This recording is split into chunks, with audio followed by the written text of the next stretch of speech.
와우 CCM 희망 프로젝트 나는 개척교회 목사다. 이번 시간은 하늘평화교회 차승목 목사님께서 무엇을 믿나라는 제목으로 말씀해 주시겠습니다. 본문 말씀은 마태복음 17장 14절에서 20절입니다. 오늘 말씀 속에 오랫동안 악한 귀신에게 들린 아들과 그의 아버지가 등장합니다. 이 아버지는 지금 아들을 고치기 위해 예수님을 찾아왔는데 먼저 제자들을 만나 고쳐줄 것을 요구했습니다. 그러나 제자들이 고치지 못하자 아버지는 매우 낙심해 있습니다. 그러나 예수님을 만나서 이 아이는 고침을 받게 되었는데 이제는 제자들의 마음이 상했습니다. 그래서 제자들은 예수님께 나와 왜 자신들이 이 악한 귀신을 쫓아낼 수 없었는지 예수님께 묻고 있습니다. 그때 예수님께서 하신 답변은 너무도 명료합니다. 바로 믿음이 적다는 것입니다. 오늘 우리는 이 말씀을 통해 우리는 무엇을 믿는가 점검해보고 또 하나님께서 요구하시는 믿음의 내용은 무엇일까 고민해보고자 합니다. 먼저 이 모든 의문의 해결처가 되는 20절 말씀을 주의 깊게 살펴보아야 하겠습니다. 이르시되 너희 믿음이 작은 까닭이니라. 진실로 너희에게 이르노니 만일 너희에게 믿음이 겨자씨 한 알만큼 있어도 이 산을 명하여 여기서 저기로 옮기라 하면 옮겨질 것이요 또 너희가 못할 것이 없으리라. 과연 믿음이 적다라는 표현은 어떤 의미일까요? NIV에서는 Because you have so little faith라고 기록하고 있습니다. 그러나 NASB에는 Because of the littleness of your faith라고 진술하고 있습니다. 바로 이 말은 자금, 소량, 인색함, 편협, 째째함의 의미를 갖습니다. 다시 말씀드리면 단순히 적다는 것이 아니라 상당히 부정적인 의미를 갖는 단어로 거의 없다는 것입니다. 그러니까 여기서 분명히 짚고 넘어가야 하는 것은 예수님께서 말씀하신 믿음이 적다는 표현이 믿음이 어떤 능력으로 나타나기 위해서 보다 큰 믿음이 필요하기 때문에 우리에게 좀 더 큰 믿음을 요구하시는가? 그게 아니면 보다 부정적인 의미에서 우리에게 믿음이 전혀 없다는 점을 지적하고 계시는가 하는 것입니다. 여기에 이러한 의문을 갖는 것은 두 가지 때문입니다. 첫 번째는 믿음이 적다고 말씀하시고 나서 겨자씨 한 알의 비율을 들고 계신다는 점 때문입니다. 실제로 겨자씨는 0.7mm 볼펜으로 점을 찍은 것만큼이나 작습니다. 이렇게 적은 믿음으로도 산을 명하여 움직일 수 있다면 어째서 적은 믿음을 탓할 수 있냐는 점입니다. 적은 믿음도 믿음입니다. 어쨌든 믿음이 있는 것이 아닙니까? 그런데 그것이 0.7mm 볼펜으로 점을 찍은 것만큼이나 작다는 것입니까? 0.7mm 볼펜으로 점 찍은 것만큼이나 적었다면 사실상 없는 것이 아니겠습니까? 두 번째는 NASB뿐만 아니라 적다는 단어에 해당하는 헬라어 원어인 올리고피스토스는 쉽사리 믿지 않는 혹은 신뢰가 부족한의 뜻으로 단순히 적다는 것이 아니라 결핍을 뜻한다는 점입니다. 그러니까 이 단어는 적다는 의미보다 매우 부정적으로 없다 혹은 결핍되었다라고 해석하는 것이 옳습니다. 이 단어를 부정적인 의미를 살려서 다시 본문을 해석해 보면 예수님의 지적이 의미하는 바는 능력을 행하지 못했던 제자들에게 믿음의 분량이 적었다는 사실을 지적하고 있는 것이 아니라 믿음이 결핍되어 있음을 지적하는 것이 됩니다. 즉 믿음이 없었다는 말입니다. 왜 제자들이 이 아이에게서 악한 영을 쫓아내지 못했습니까? 다시 말씀드리면 믿음 없이 소리만 외쳤다는 말입니다. 믿음이 없는데도 예수님 흉내를 내고 있는 것입니다.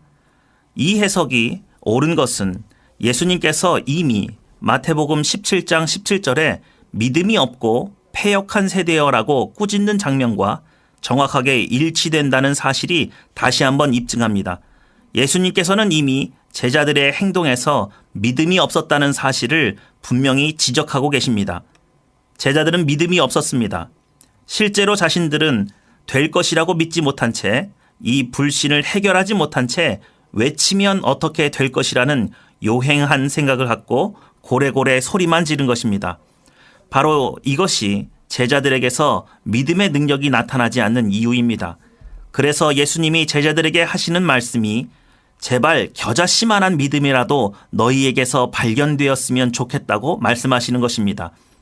그런데 정말 재미있는 사실은 똑같은 사건을 마가는 조금 다른 표현을 사용해서 우리에게 예수님께서 요구하신 겨자씨만한 믿음은 어떻게 가질 수 있는지 가르쳐 줍니다.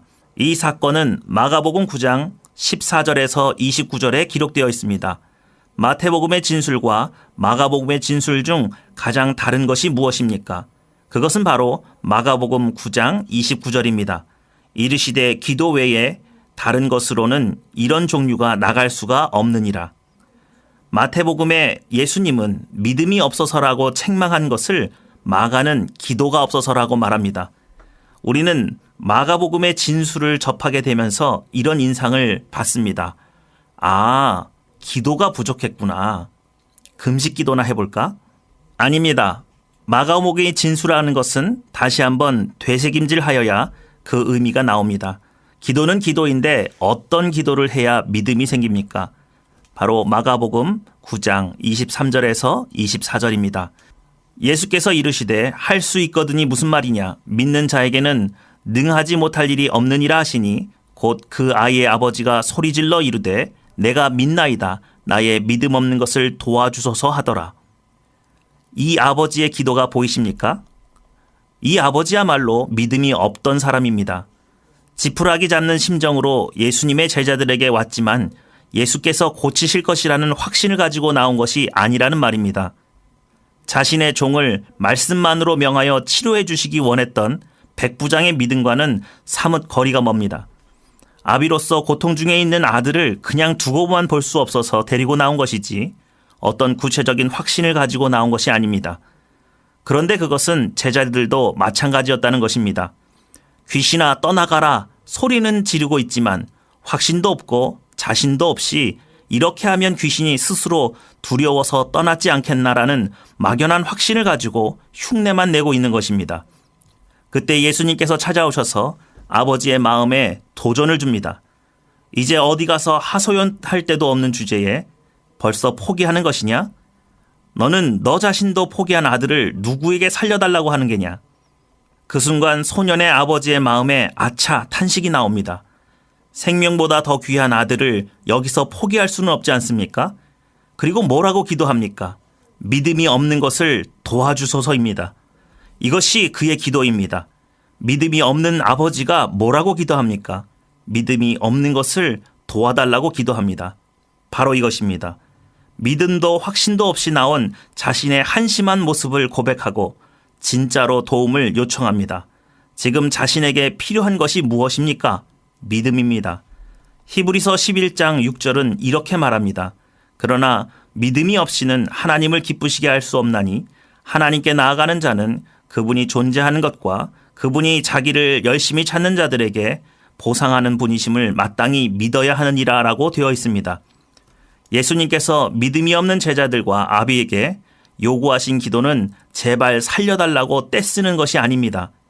금식 기도를 하고 40일 작정 기도를 하는 것은 좋지만 무엇을 어떤 내용을 가지고 왜 기도해야 하는지는 알고 기도해야 할 것이 아닙니까? 또 그의 기도의 요구를 들어주실 수 있는 분은 오직 하나님 한 분밖에 없다는 믿음을 가지고 나아가야 하지 않겠습니까? 무조건 살려달라고 목숨을 걸고 떼쓰라고 예수님께서 기도 외에 다른 방법이 없다라고 하신 게 아니지 않습니까?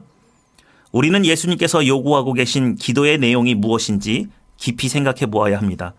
우리는 여전히 나를 위해 생명도 버리신 예수님을 앞에 두고서도 그를 깊이 신뢰할 수 없고 구원의 확신도 없는 나 자신의 연약함을 고백하고 주님께서 함께 하시고 우리의 기도를 들으신다는 사실을 믿을 수 있는 자리로 나아가기 위해 기도해야 합니다. 우리의 기도는 떼쓰고 나의 뜻을 관철시키는, 그래서 하나님을 굴복시키는 도구로 사용하는 것이 아니라 믿기 위해서, 즉 믿음의 증거를 얻어서 확신과 능력의 자리로 나아가기 위해 성령 하나님의 역사에 동참하기 위해서 기도를 사용해야 합니다. 이제 무엇을 기도하셔야 하는지 아시겠습니까?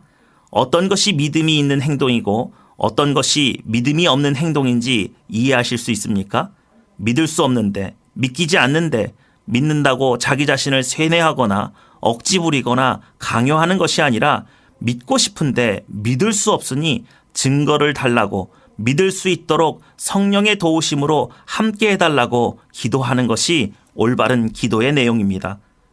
그러면 여러분은 겨자씨만한 믿음을 얻어서 열매를 맛보게 될 것인데, 많은 신자들은 오히려 믿음이 없는데도 믿음이 있는 것처럼 혹은 많은 것처럼 행동하는 것이 믿음을 얻는 비결인 것처럼 생각하거나 스스로를 기만하여 자백하지 않고 그렇게 소리만 지르고 떼쓰고 있습니다. 이것은 믿음으로부터 멀어지는 것이지 믿음이 생기는 것이 아닙니다. 믿음은 자신에게서 그러한 믿음이 없다는 것을 알고 주님 앞에 솔직한 자신의 처지를 털어놓고 도움을 요청하는 것에부터 시작됩니다. 오늘 본문에 기록된 이 소년의 아버지처럼 말입니다. 자, 이제 우리가 겨자씨만한 믿음을 얻기 위해 무엇을 기도해야 합니까? 믿음을 구하십시오. 아니, 믿음이 없음을 먼저 고백하십시오. 그리고 믿기 위해 주님의 도움을 요청하십시오. 만일 여러분이 어떤 상황이나 어떤 삶의 국면에서 능력 있게 기도하고 믿음으로 외쳤는데도 아무런 능력이 나타나지 않았다면 우리는 어디서부터 다시 점검해야 합니까? 익숙한 믿음의 영역에서는 누구나 믿음으로 기도할 수 있습니다. 하지만 새롭게 도전하는 삶의 영역에 들어서면 누구나 두려워지거나 의심하게 됩니다. 바로 이것은 우리 안에 여전히 존재하는 원죄의 영향력입니다. 담배는 끊었습니다. 그런데 술은 못 끊겠습니다. 술은 전혀 새로운 영역입니다. 다시 처음으로 돌아가서 기도해야 합니다. 담배를 끊었기 때문에 술은 쉽게 끊을 수 있을 것이라고 생각하는 것은 교만입니다. 다시 처음으로 돌아간 모습을 상상해 보면 이렇게 됩니다.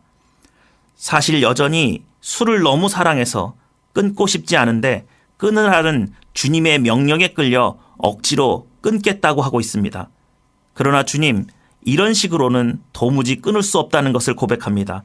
저의 의지는 작고 술을 사랑하는 쪽으로만 기울어 갑니다. 주님보다 술을 더 사랑하는 나를 용서해 주십시오. 그리고 제가 이 술을 끊을 수 있도록 제발 저를 도와주십시오. 여러분, 삶의 여러 국면에서 우리는 늘 초보 신앙인에서부터 다시 시작하게 된다는 것을 잊지 마십시오. 우리가 이렇게 삶의 다른 국면에서 마치 이제 막 교회에 처음 나온 신자 수준에서 죄를 이기지 못하는 것은 원래 죄악을 이길 힘이 우리에게 있지 않기 때문입니다. 우리는 원죄를 가지고 태어나서 사실 하나님보다 죄악을 먼저 더 사랑할 수 있는 존재들입니다. 그래서 삶의 여러 국면에서 하나님을 더 사랑할 수 있도록 주님의 도우심을 요청해야 합니다. 부디 주님의 도우심을 따라 믿음의 능력으로 살아가시는 여러분이 되시기를 주님의 이름으로 축원합니다.